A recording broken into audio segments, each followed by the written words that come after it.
This is National Native News. I'm Jill Freitas. A senior Indigenous banker in Canada cautions the Canadian government to keep Indigenous consultation at the forefront for major projects. As Dan Karpinchuk reports, he also says there is interest from Indigenous leaders in taking part in those major energy projects. Recently, Canadian Prime Minister Mark Carney repeated his plan to fast-track major energy projects in Canada. Last week, he said Ottawa would build quickly and, quote, in the right way in consulting with Indigenous and provincial partners. But some of those leaders have been critical, fearing that the process of consultation will be rushed and their concerns would be brushed aside. Carney's government wants to change parts of environmental law to make it easier to build a pipeline to the West Coast, along with other energy projects. Bill Lomax is the president and CEO of the First Nations Bank of Canada. We're seeing more business acquisitions happening, joint ventures happening with companies that are servicing, let's say, a pipeline.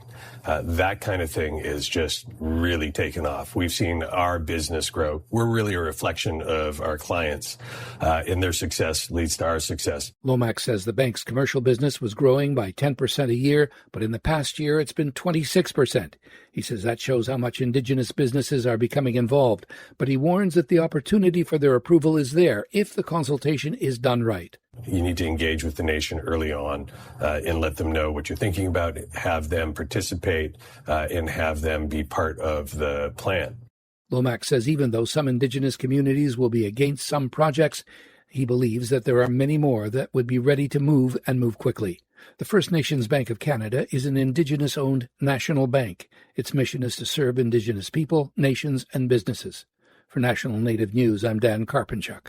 This summer, the Alaska Native Language Center will publish a novel retelling Rudyard Kipling's The White Seal, the only Jungle Book story set outside India on St. Paul Island in the Bering Sea. Two artists from the Pribilof Islands retell the story through the perspective of a young Indigenous protagonist named Sergei. KUCB's Maggie Nelson has more. Garrett Pletnikoff is the co-author of the new young adult chapter book, Sergei and the White Seal. The story is an adaptation of one in Kipling's Jungle Book, The White Seal, published in 1894, and actually names Pletnikoff's great-great-great-grandfather as a main antagonist. Kipling portrays Pletnikoff's ancestors through a disparaging colonial lens, as unclean murderers of the innocent marine mammals. Pletnikoff says this adaptation is a chance to tell a different story, to portray the Unungan community and the seals as partners instead of enemies, as Kipling wrote them. The White Seal includes violent descriptions of seal harvesting, but Kipling never mentions that these harvests were not done by Unungan free will. The Unungan people of the Pribilof Islands were subjected to forced labor. Hannah Zimmerman co-authored the book with Pletnikoff.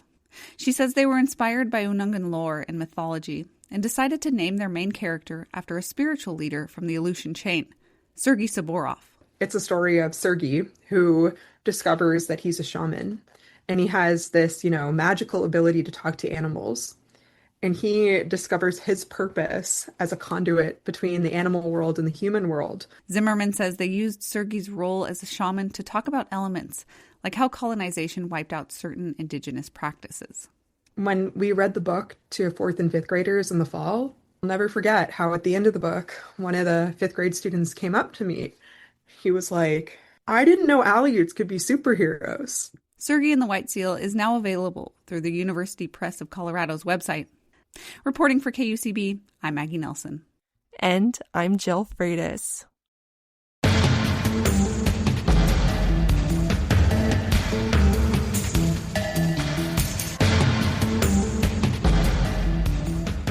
National Native News is produced by Kawanak Broadcast Corporation with funding by the Corporation for Public Broadcasting.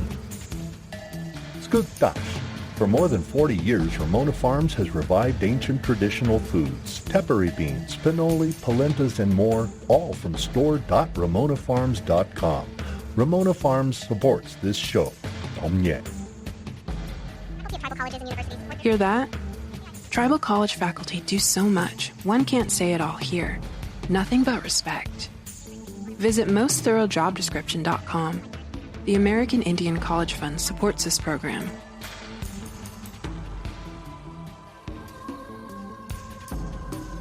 Native Voice One, the Native American Radio Network.